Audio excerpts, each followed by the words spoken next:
Well, good morning, Lakeside. We are here again on video. We miss being with you in person. We miss seeing your face. But this morning we are thankful for technology so that we can do this through video today. There's a few things I'd like to let you know about. Some events coming up. You want to make sure to put these on your calendar. This Wednesday night is the Four C's Valentine's Day party. So if you want to be a part of that or if you would like to help, please contact Miss Cynthia Archer. This Saturday, February the 12th, is the men's breakfast. That's going to be at 8 o'clock at the church this Saturday. Also, a week from today, next Sunday, the 13th, is our Super Bowl Sunday. We're going to be bringing soup, and we're going to have just a time of fellowship. It's going to start at 5 o'clock. We'll have games out. We'll watch the game, and at halftime we'll have a devotional. And then next Saturday, the 19th, February 19th, there's a women's conference. If you want any more information about that, you can contact Donetta. And then one thing that I'm really excited about is Tuesday, February 22nd. So that's 2/22/22. We have our lunch bunch, and we're going to go eat tacos. And we're going to have Taco Tuesday. So at 11:30, we're going to meet at Las Palmas in downtown Rogers. So if anybody wants to meet with us on Taco Tuesday, 2/22/22, Las Palmas, downtown Rogers, 11:30, we'd love for you to join us for Lunch Bunch. Coming up in March, we have another women's conference, the Extraordinary Women's Conference in Tulsa. Contact Cynthia Archer if you want to know more about that. And then also March 13th through the 16th, make sure that you mark your calendars for the Here's Hope Crusade. We are partnering with Piney Point and Rocky Branch for a crusade. Very excited about that and the opportunity that we will have there for evangelism and outreach, and very excited about that whole event. So this morning, what I wanted to share with you guys, we're going to be in the book of Daniel this morning. And we're going to look at preparing to be obedient. We're going to look at the big picture of Daniel's life, and really we could probably spend several weeks just picking apart each individual part of his life, but we're not going to do that this morning. We may do that later. But whenever I think about Daniel, the most famous part of his story is the night that he spent in the lion's den. It was a punishment for praying to God. He was not supposed to do that. But he did because he was obedient to God. And this is an extreme example of obedience. But how did he get to that point? Obviously, that was not the first time he decided to be obedient to God. So we're going to look at this process of obedience in the life of Daniel. Today, I am a rule follower. I like rules, I like order, I like structure. When people follow the rules, it makes everything so much easier, so much simpler. It's just kind of who I am. That's who I am. That's my personality. However, if you were to ask my parents to describe me whenever I was growing up, obedient might not be the top of their list as far as descriptions of my childhood. So we can see that obedience is a process. It's also based on a relationship. There's a good friend of mine. His name is Doug Compton, and I remember I got a phone call from him one day, and he said, "Hey, I want you to be ready to go on a mission trip with me." I said, "Great, that sounds awesome." He said, "I want you to begin praying about it." I said, "Okay, well, where are we going?" He said, "Well, we're going to go and we're going to do this camp for these kids." I said, "That sounds awesome." He said, "They're going to be missionary kids." I said, "I'm in. Where are we going?" He said, "Well, we're going to go in June." And every time I kept asking him these questions, he wouldn't tell me where we were going. And I was like, "Doug, I need to know." And he said, just pray about it. Just tell me yes or no if you're in, if this is something that you're going to be a part of. So finally I said, "Doug, I need to know where we're going." He said, "We're going to be going to Bali, Indonesia." I was like, "Whoa, okay. That's not what I was expecting." So, "Doug, how much is this going to be?" He said, "Don't worry about it." I was like, No, I am worried about it. It's an international trip. I need to know. And he said, just pray about it. And, because of the relationship that I have with Doug, and I've known him for a really long time, it was easier to follow him and to listen and say, okay, he's going on this trip. He wants me to be a part of this. I need to pray about being a part of it. And so this relationship that we had made obedience to him a little easier. And we see that throughout Scripture too, is when we have a strong relationship with Christ, obedience to him is easier. So obedience is a process founded on a relationship. So as we look at the book of Daniel, we're going to start in Daniel chapter 1. In Daniel chapter 1, we see this story of Daniel. His obedience here in chapter 1 is to not defile himself with the food. So we look at Daniel chapter 1. I'm pulling up my app here. I'm going to be in the New King James Version. So in Daniel chapter 1, verse 1, it says, "In the 3rd year of Jehoiakim, king of Judah, Nebuchadnezzar, king of Babylon, came to Jerusalem and besieged it." So we know that King Nebuchadnezzar came and he took hold of the city, he besieged it, and what his goal was to take everything good in the city and turn it over to himself. He wanted to change everything that they were doing to improve everything that he was doing. So he wanted to take the best of the best, and it says, if you look down in verse 4, one of the things that he was after, verse 4, it said that young men, whom in there was no blemish, but good-looking, gifted in all wisdom, possessing knowledge, and quick to understand, who had the ability to serve in the king's palace, and whom they might teach the language and literature of the Chaldeans. Now what his goal was to basically take these young men who were already successful at that point in their culture and change everything about them. Change everything about them, their language, their name, even their religion. That was his goal, was to change everything about who they were. But we can see that Daniel, in verse 8, we're going to slide down here to verse 8, it says, "But Daniel proposed in his heart that he would not defile himself with a portion of the king's delicacies, nor with the wine which he drank. Therefore he requested of the chief of the eunuchs that he might not defile himself." Now we know this story, and what happens is he says, well, can we have some sort of a test?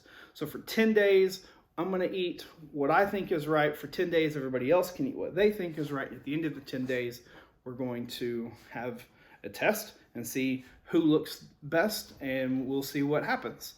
So we know in verse 15, it says, "At the end of the 10 days, their features appeared better and fatter in flesh than all the young men who ate the portion of the king's delicacies."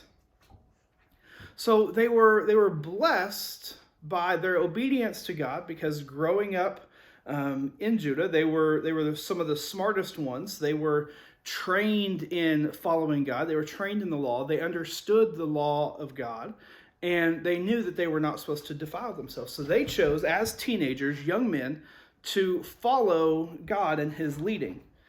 And as a blessing for that, there's my dog. As a blessing for that, in verse 17, it says, "As for these 4 young men, God gave them knowledge and skill in all literature and wisdom, and Daniel had understanding in all visions and dreams." So throughout this process of these 4 young men, these 4 teenagers being faced with a dilemma of either following God, being obedient to him, or following the culture, they chose to be obedient to God, and they were eventually blessed because of that. Now we look a little bit further on in this process, this obedience process, we get to Daniel chapter 3. Now in Daniel chapter 3, this is really a story of Daniel's 3 friends, and Daniel's not actually there in this story, but I think it could safely be said that if Daniel was there, the situation would still be the same. It would have the same outcome. So in Daniel chapter 3, verse 1, it said, "Nebuchadnezzar the king made an image of gold whose height was 60 cubits and its width was 6 cubits, and he set it up in the plain of Dura in the province of Babylon." Now, again, this is another familiar passage to most of us, and we understand that when he set up this massive image of himself, which is very vain, he set it up and he said that everybody was to pray to him. And he wanted to be the one that his people worshiped. He was the leader. He wanted to have all the attention upon himself. And so in verse 4 of Daniel chapter 3, it said, "A herald came out and cried aloud, 'To you it is commanded, O peoples, nations, and languages, that at the time you hear the sound of the horn, the flute, harp, lyre, and psaltery, and symphony with all kinds of music, you shall fall down and worship the gold image that King Nebuchadnezzar has set up. And whoever does not fall down and worship shall be cast immediately into a burning fiery furnace.'"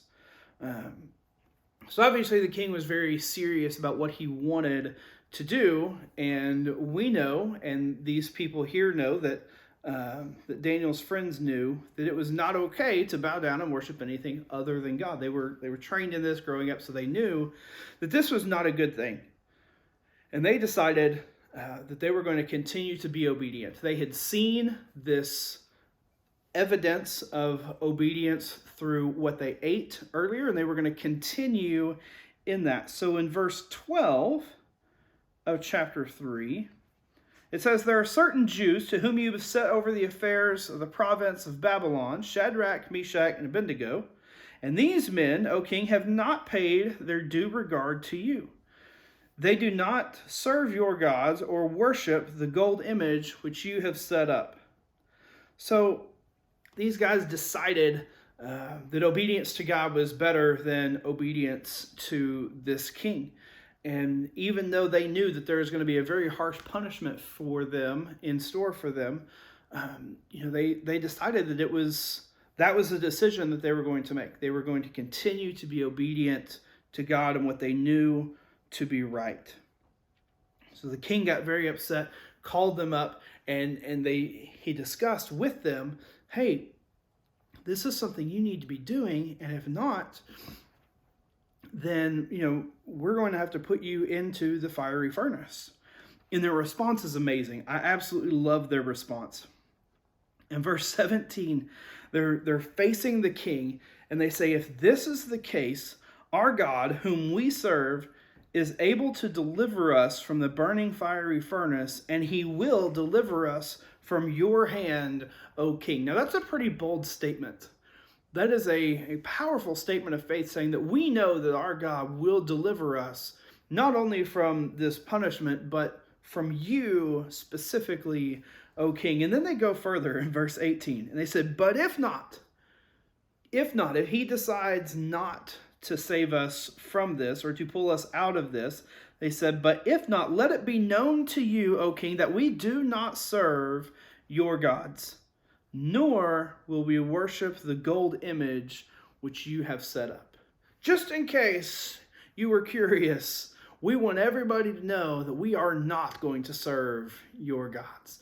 This whole process of him going in and taking this nation and taking the best of them and trying to change their name and change their culture and change their religion and all of these things, they say, "We will not worship your gods. We're not going to do it. We believe that God can save us. We believe that he will deliver us from this. And even if he chooses not to, we will still serve him over you." And that is a very bold statement. I love that statement. As we go down, we know as the story continues, they tie these guys up and they throw them into the burning fiery furnace. And in verse 24, it says that King Nebuchadnezzar was astonished. He rose in haste and he spoke to his counselors. He said, "Did we not cast 3 men bound into the midst of the fire?" And they answered, "Oh, that's true, King." Verse 25 says, "Look, I see 4 men loose walking around in the furnace, and they are not hurt. And the form of the 4th is like the Son of God." So these men that were supposed to die in the furnace are just hanging out, walking around, and now there's 4 of them. The Spirit of God is with them. It said he had the form like God. And so they brought them out, and the king changes his tone. And in verse 29, it says, "Therefore, make a decree that any nation or language that speaks anything amiss against the God of Shadrach, Meshach, Abednego shall be cut into pieces. Their houses shall be made an ash heap, because there is no other God who can deliver like this." So we see another example of Daniel and his friends and their obedience to God, which has continued to grow as they continue to be obedient. They see evidence of what happens after obedience, and their obedience increases. Their obedience grows because they see what has happened as a result of that. Now, several years later, when Daniel is an old man, we get to Daniel chapter 6. We have a new king, King Darius. And in Daniel chapter 6, it says, "It pleased Darius to set over the kingdom 120 satraps to be over the whole kingdom. And of these, Daniel was one." And so we have Daniel, who was legitimately an outsider, who was brought in and now set over all of these other local guys, and they're not real happy about it. They don't enjoy having to follow the orders of an outsider. So verse 4, it says that the governors and satraps sought to find some charge against Daniel concerning the kingdom, but they could find no charge or fault, because he was faithful. Nor was there any error or fault found in him. So they tried to find ways to get him fired, to get him killed, to get him out of his job. But he never did anything wrong.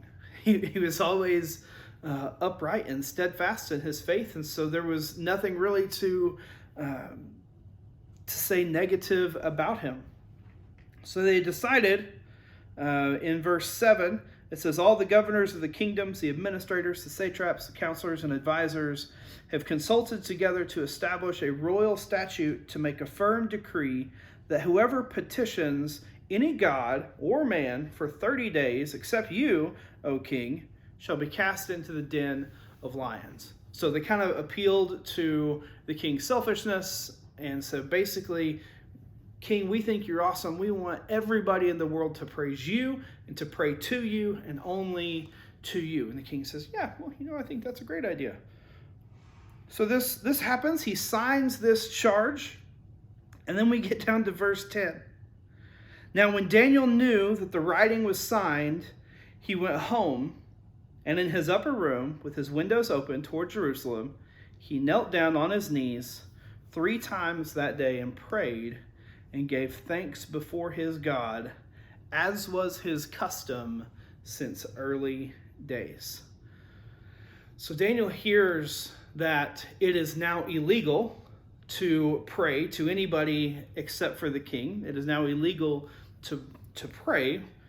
And his response in that is to continue to be obedient to God. And he goes home and he prays. He does the same thing that he always has. He continues to be obedient. He continues to be faithful to God through his prayer. And it says he goes to the same place and he knelt down on his knees and he prayed. So obviously these men knew that Daniel was going to continue to do this, and they caught him praying because they knew that he would. So they went to the king and they said, "Hey, king, this guy Daniel, you said nobody was supposed to pray except to you." And Daniel, well, he's still praying to his God. So in verse 16, it says, "So the king gave the command, and they brought Daniel, and they cast him into the den of lions. But the king spoke, saying to Daniel, 'Your God, whom you continually serve, he will deliver you.'" They lowered Daniel down. They put the stone over the mouth of the cave there. And Daniel spent the night with these lions. And the king was worried all night about it. And he just knew that Daniel, a guy that he kind of liked, and he was tricked into doing this, was now sentenced to go into the lion's den. And in verse 21, this is the next day. "Then Daniel said to the king, 'O king, live forever. My God has sent his angel and shut the mouths of the lions so that they have not hurt me. And then he gives this little, almost a jab statement. He says, because I was found innocent before him, and also, O king, I have done no wrong before you. He says, I am innocent. I am completely obedient to my God. I've done nothing wrong against him. I've done nothing wrong against you. Because of that, God has saved me. Now, these are extreme examples of obedience, but you can see that Daniel and his friends, as they continue to grow and they continue to learn from that, they are strengthened in their obedience to God. So I want to look, we're going to flip over to the New Testament now. I want to look real quick at John chapter 14, verse 15. So in John chapter 14, verse 15, I want to look at what Jesus says about obedience. Jesus says in John chapter 14, verse 15, if you love me, keep my commandments. Very short, very simple. If you love me, keep my commandments. And it's very important that we understand the order here of how this is written. We do not have a works-based faith. We do not have to keep his commandments in order to be loved by God. He already loves us. We are the ones who are supposed to be obedient to him to show him that we love him. This is not a works-based faith. The order of that is very important. But we understand that Jesus demands obedience. He demands obedience when it's hard. He demands obedience when we may not understand why. Sometimes we may never know why we're being asked to do something. And honestly, it's not always about us. Obedience is not necessarily about you or about me. But John chapter 14 says, if you love me, you will keep my commandments. If you look at the New Testament and the combination of all the Gospels, there are basically 9 basic commands that Jesus gives. Very soon, whenever we start our small group study, these are some of the things that we're going to be looking at on Sunday nights. But the 9 basic commands of Jesus are to repent and believe in the gospel, to be baptized, to abide in Christ through knowing his word, abide in Christ through prayer. Thank you, Daniel, for that example. Love God and love others, give generously, observe the Lord's Supper, share the gospel, and make disciples. So my question that I want to offer to you this morning is, are you being obedient? Are you practicing obedience to be strengthened in the word? Whenever we are obedient in little things, it makes it easier to be obedient in these big things. I want to encourage you to live a life of obedience, not just for the sake of obedience, but so that God can continue to grow us to have more and more of an impact. Think about, again, looking at the life of Daniel, when we go all the way back to the beginning, when Daniel decided to be obedient in his food choices, God continued to bless him and grow him and give him authority all the way up until he was ranked very highly. And then his obedience now has an impact over the nation. So when we continue to be obedient to God, God continues to use us to share who he is and to make disciples. So my encouragement again for you this morning is to be obedient, to live a lifestyle of obedience. I want to thank you this morning for watching. I want to let you know that we love you, we miss you, and we can't wait to see you on Wednesday night, and looking forward to sharing together again Sunday morning. Hope you guys have a great rest of your week.